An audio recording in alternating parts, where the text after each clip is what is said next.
Welcome to the Deep Dive. Today, we're tackling a really profound what if from the late 20th century to Soviet-Afghan war.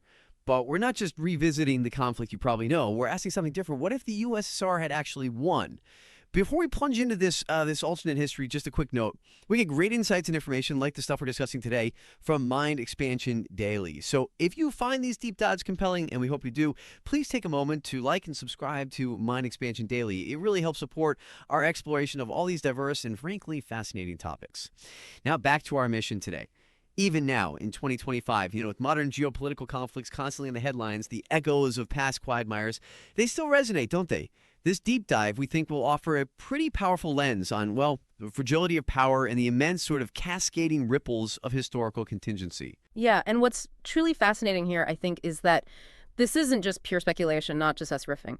We've compiled a stack of sources, everything from declassified archives to scholarly what-ifs, that allows us to meticulously reimagine this conflict's pivotal moment, its pivot point, really, and its dramatic cascading effects across the globe. Our mission today is basically to extract the most important nuggets of knowledge from all these sources and guide you through an alternate history where the Cold War's endgame plays out very, very differently. Okay, so first things first, let's ground ourselves firmly in the actual history. The real Soviet-Afghan War, running from December 1979 to February 1989. It was brutal, a decade-long conflict, claimed over 1 million Afghan lives, something like 15,000 Soviet soldiers, billions in resources. It quickly got that nickname, didn't it? Yeah. The USSR's Vietnam, and for very good reason. Exactly. The initial Soviet objective seemed clear enough, right?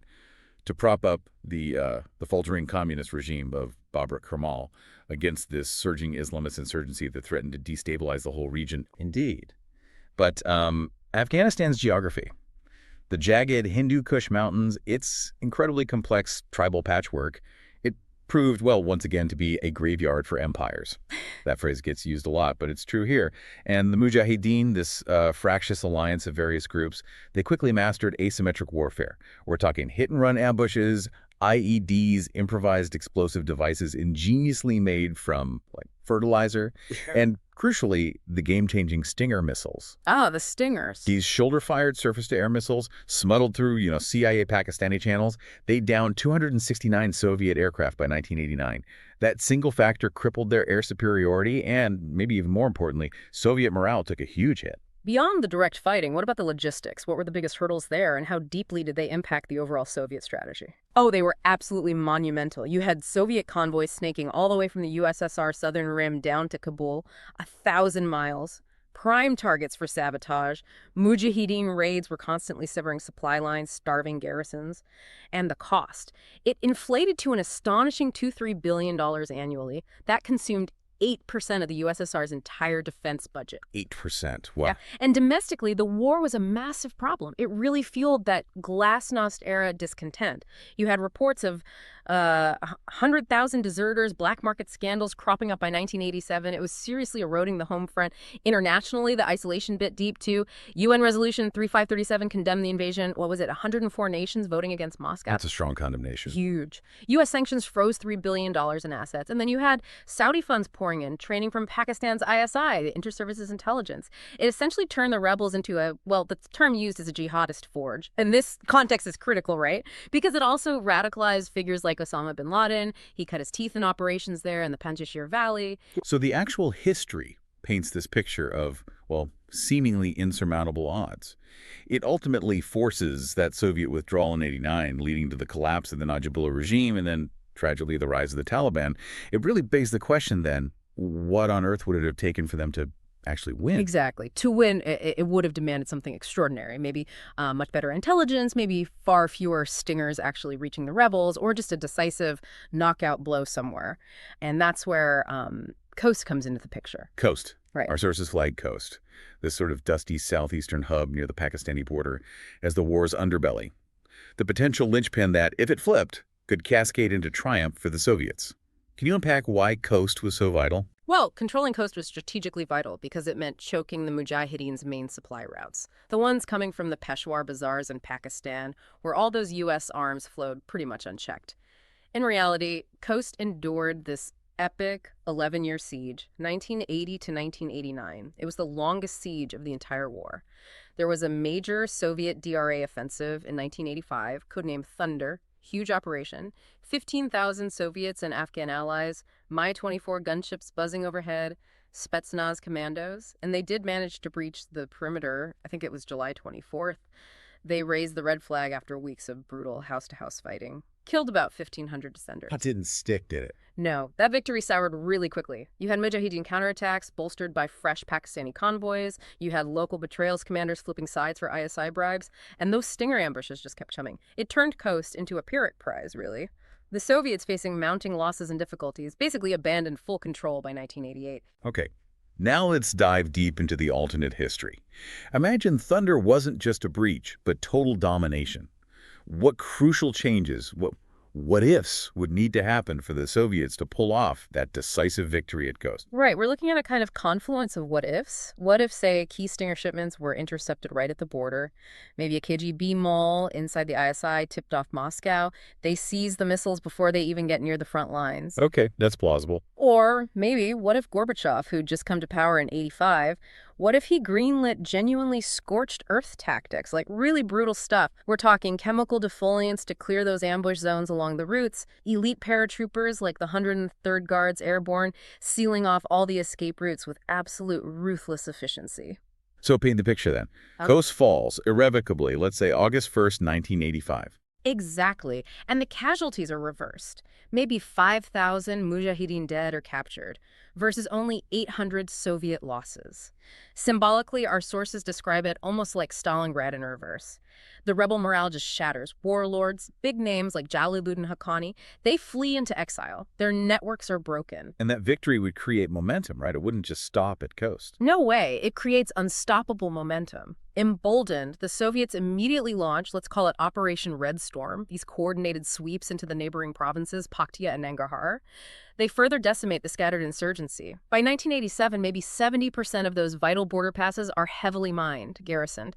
It effectively starves the insurgency of supplies, of new recruits, and concurrently, the Karmal regime back in Kabul may be purged of its most incompetent officials, enacts genuine land reforms, things that actually start to win over Pashtun hearts and minds, especially out in the countryside. So support for the government grows. Support grows, casualties drop maybe by 40%. Morale among the Afghan communist forces surges, so withdrawal, no way, it's consolidation. By 1990, in this timeline, Afghanistan isn't a quagmire, it's a fortified Soviet satellite state. Its army is 200,000 strong, thoroughly trained up in Tashkent. So this isn't just like a tactical win anymore, it's a fundamental shift. The country becomes a firm part of the Soviet sphere. What does that control actually look like inside Afghanistan? Is it peaceful or more like a sustained occupation? It's probably a combination. Our sources suggest the USSR would pour in more troops, maybe another 50,000, but focused on nation building. Think roads connecting Kabul to Herat finally getting built, Soviet engineers damming the Helmand River for irrigation, boosting crucial wheat yields by, say, 30%. It's not just military might, it's about cementing influence, rebuilding Afghanistan in the Soviet image. And ideologically, how does that play out? Ideologically, Kabul becomes Moscow's true outpost. The PDPA, Afghanistan's Communist Party, definitely purges the hardline Islamists. But pragmatism probably prevails elsewhere. Mosques reopen, but under state-approved imams. They cleverly try to blend socialism with traditional Pashtunwali codes, trying to co-opt local customs. You'd see figures like Abdul Rashid Dostum, his Uzbek militias, already loyal to Moscow, policing the north. They evolve into a permanent Praetorian Guard for the regime. And the economics. You mentioned the drain it was, but now... Now it transforms. From a catastrophic drain to an actual asset. Imagine Gazprom pipelines snaking down from Turkmenistan, exporting Central Asian natural gas through Afghan hubs. That could net the USSR, $5 billion yearly by 1995? Kabul isn't just a capital. It hosts MiG factories, Spetsnaz bases. It becomes a vital Warsaw Pact outpost right there on the edge of South Asia. And the Mujahideen, the resistance. Remnants would still be around. Guys like Gulbuddin Hekmatyar's Hezbi Islami festering in Pakistani madrasas. But they're sporadic rocket attacks. They'd lack that crucial stinger sting. They become more of a nuisance than a real strategic threat. And back in the USSR itself, what's the impact domestically? Domestically, this victory completely buoys the Soviet system, or at least the leadership. There's no bleeding wound narrative constantly eroding Gorbachev's authority or his vision for reform. Perestroika, his whole program, it now focuses more on, say, technological advancement, innovation, rather than just managing a humiliating retreat. Plus, Afghanistan's vast, untapped mineral wealth estimates are like $1 trillion in lithium, copper, rare earths that starts to fuel Soviet industry. It significantly delays the economic rot that plagued the USSR in our timeline. That raises an interesting point, though.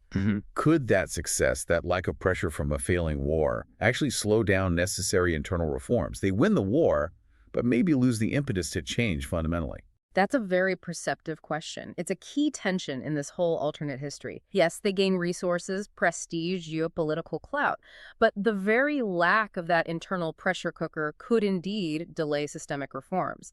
It might create a different kind of long-term vulnerability, a superpower that looks strong on the map but is perhaps stagnating internally. Okay, so regional ripples. A Soviet Afghanistan totally redraws the map there, doesn't it? Oh, completely. Pakistan, first off, is severely stung by Coast's fall. It probably leads to widespread purges within the ISI. Maybe Zia-ul-Haq's regime even topples in a coup, say, in 1987, birthing a pro-Moscow Islamabad, or at least one deeply wary of future U.S. meddling.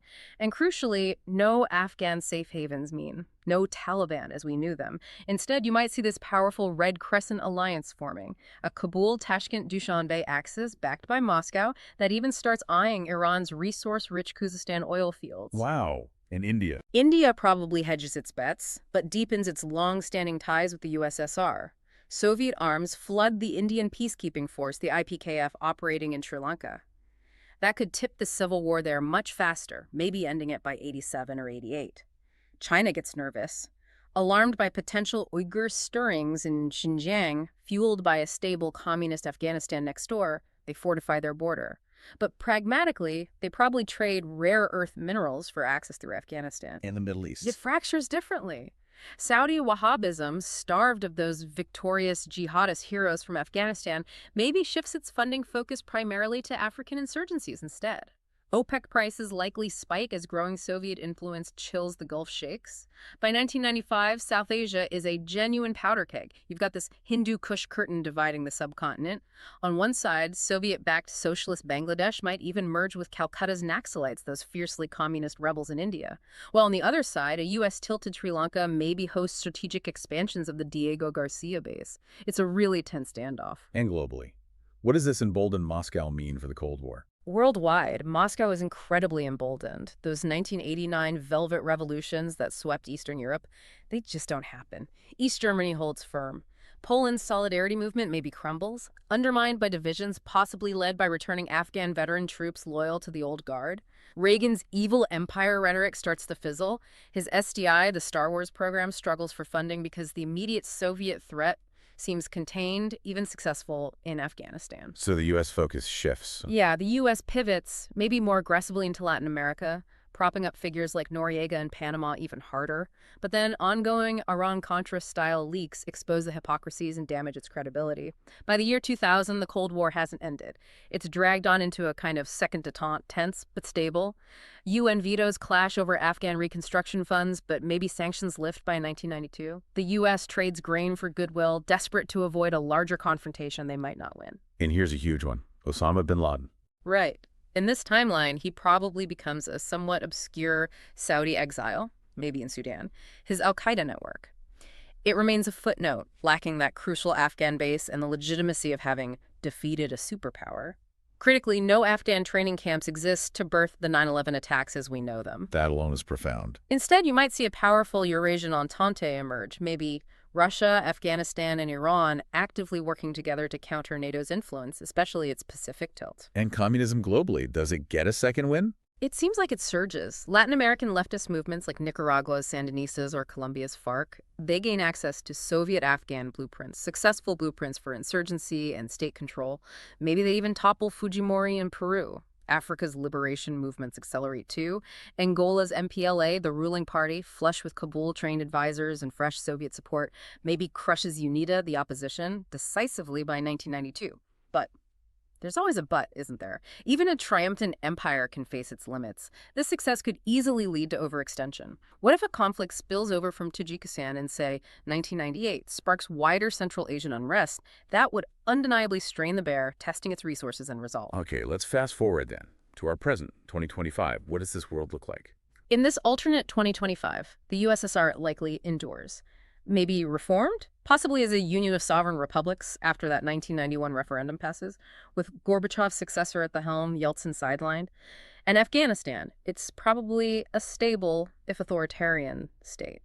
Think something like a DPRK analog North Korea, but maybe less isolated, resource-rich, exporting gas to China, and a fiercely loyal Moscow ally. So no U.S. invasion in 2001. No U.S. invasion in 2001.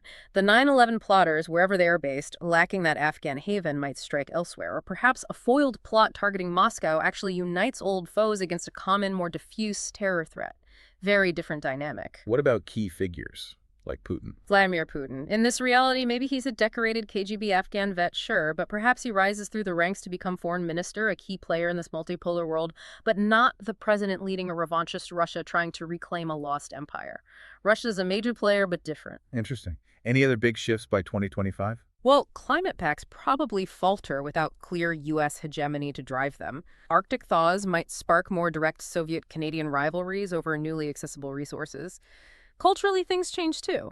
Maybe Bollywood romanticizes coast heroes, making films celebrating Soviet-Afghan cooperation. Meanwhile, Hollywood's Rambo sequels flop hard against Kremlin censors and a global public less receptive to simplistic anti-Soviet narratives. But there would still be downsides. Shadows. Oh, definitely. Even in this victorious timeline, shadows linger. That Mujahideen diaspora we mentioned. It could fuel the European far right, creating a bitter, resentful political force there. Opioid crises, fueled by Afghan poppies, might still ravage Pakistan and spread, a persistent side effect of that lingering regional instability, even with the Soviet-controlled Kabul. The war's ghost isn't entirely laid to rest. You could imagine a 2025 RAND study in this alternate timeline, positing that the Soviet victory actually delayed glasnost and deeper reforms by a decade. It births this stagnant superpower, economically okay, maybe even robust from those resources, but fundamentally innovation-starved, unable to truly compete technologically in the long run.